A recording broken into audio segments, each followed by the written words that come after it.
किताब रोशन की कसम कि हमने इसको एक मुबारक रात में नाजिल फरमाया, हम तो खबरदार करने वाले हैं। उसी रात में तमाम हिकमत के काम फैसल किए जाते हैं, यानी हमारे यहां से हुक्म होकर बेशक हम ही फरिश्तों को भेजते हैं। ये तुम्हारे परवरदिगार की रहमत है, वही तो सुनने वाला है, जानने वाला है।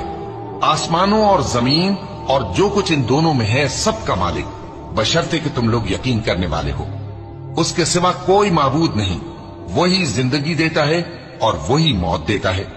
वही तुम्हारा और तुम्हारे पहले बाप दादों का परवरदिगार है। लेकिन ये लोग शक में पड़े खेल रहे हैं। तो उस दिन का इंतजार करो कि आसमान से साफ धुआं निकलेगा जो लोगों पर छा जाएगा। ये दर्द देने वाला अजाब है। उस वक्त वो कहेंगे कि ऐ परवरदिगार, हमसे इस अजाब को दूर कर, हम ईमान लाते हैं। उस वक्त इनको नसीहत कहां मुफीद होगी।